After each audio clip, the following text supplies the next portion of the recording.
Olá, então, vamos lá. Falar de Andrei Tarkovsky hoje em dia, será que ainda faz sentido? Ele é aquele cineasta dos planos longos, né? Contemplativo. O que será que essa obra, de outro tempo, ainda diz pra gente? É uma ótima questão. Muita gente pode achar que é um cinema datado, talvez, lento demais para hoje. Pois é, mas a nossa ideia aqui não é só focar na técnica, sabe? É olhar para o Tarkovsky como um cineasta da fé. Ah, interessante. Mas não uma fé, digamos, tradicional, né? De igreja. Exato.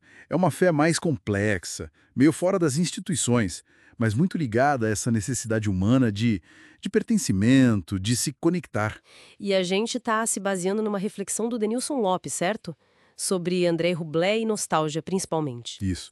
O objetivo é entender como ele usa o cinema para investigar essa fé como experiência mesmo, como um desejo de encontrar um lugar num mundo tão fragmentado como o nosso. Bom, vamos tentar desempacotar isso. Vamos lá. Essa coisa da fé que sai da igreja, que busca na natureza. Talvez até naquele cenário meio desolador de Stalker, né? Lembra um pouco o romantismo, né? Sim, tem uma conexão. Mas e a igreja física mesmo, o prédio? Como aparece nos filmes dele? O Denilson Lopes até fala de uma busca pessoal dele, Denilson, por encantamento, né? Tipo uma reação ao excesso de análise, do eu penso, logo critico. É fugir um pouco disso. O fascinante é que é como a fé em Tarkovsky parece ser uma posição que afirma o mundo, sabe? Quase um jeito de conhecer, que vai contra o cinismo. Uma fé na imagem concreta, então, no que é material. Exatamente. Isso bate de frente com o que o texto chama de estética do simulacro, que é bem a nossa cultura atual, né?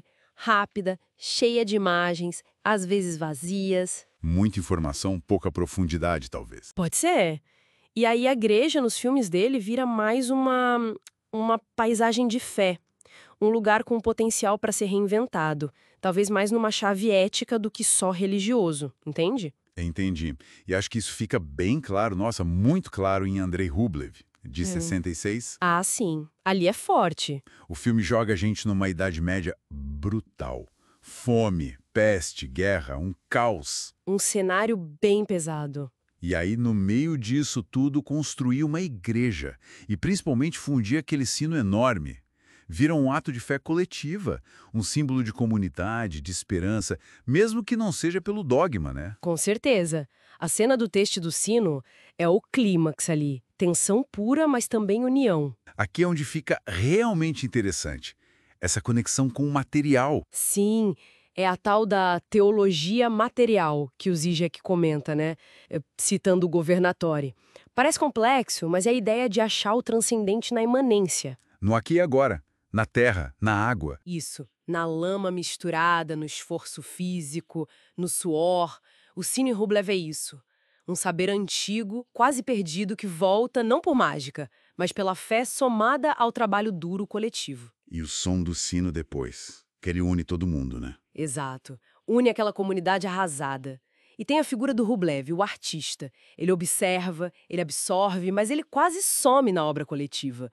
É uma humildade ali. A igreja como espaço comum. E a oração final, que pede fé, não paz, isso é forte. Pede força para continuar, né? Fé para seguir em frente naquele contexto. E essa busca por lugar, por pertencimento, ela continua, talvez até mais. Explícita em Nostalgia, lá de 82. Sim, em nostalgia essa central. A gente tem o poeta russo, Goshakov, que muitos veem como um alter ego do próprio Tarkovsky exilado. Exato, vagando pela Itália. Ele está procurando uma igreja, mas encontra o Domênico, uma figura meio à margem. E o Domênico pede para ele fazer aquela tarefa. Estranha, né? Atravessar a piscina com a vela acesa. Um ato de fé puro, quase um sacrifício simbólico ali. E a imagem final, nossa, o Gorchakov dentro daquelas ruínas de uma igreja sem teto. É como se ele se fundisse ali, Itália e Rússia, passado e presente. Se conectarmos isso ao quadro geral, essa igreja em ruínas é vista no texto como uma casa conquistada.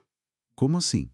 É um espaço que perdeu a autoridade da instituição, sabe? E por isso mesmo ele se abre, pode ser preenchido com outras imagens, com uma outra fé. Entendi. Não é só voltar à Idade Média por nostalgia, então. Não. É talvez revisitar para questionar o humanismo moderno. buscar algo mais essencial. As ruínas, ou até aquela imagem da igreja refletida na poça de lama, permitem essa fé mais terrena, mais pessoal surgir. E o pertencimento vem pelo sacrifício do Domênico, do poeta com a vela. Sim, e pela entrega total ao momento. Uma entrega quase silenciosa, uma oração no meio do mundo. Então, o que tudo isso significa? O que a gente tira disso tudo? Parece que essa exploração da fé em Tarkovsky vai muito além da religião organizada, né? Com certeza. Toca numa necessidade humana muito básica: pertencer, encontrar sentido, conexão. Exato. E essa conexão pode vir do esforço junto, como em Rublev, da arte, da natureza, ou até das ruínas cheias de história de nostalgia. Exatamente. E o jeito que ele nos convida a viver isso, com calma, com contemplação, sentindo a materialidade, é um contraste enorme com a velocidade de hoje, né? Com a superficialidade. É verdade. Talvez a relevância de voltar a Tarkovsky seja justamente essa. Ele nos faz parar um pouco e pensar: como é que nós, hoje, buscamos e construímos nosso sentido de pertencimento? Nossa fé, seja ela qual for. Fica aqui algo para a gente refletir até a próxima análise.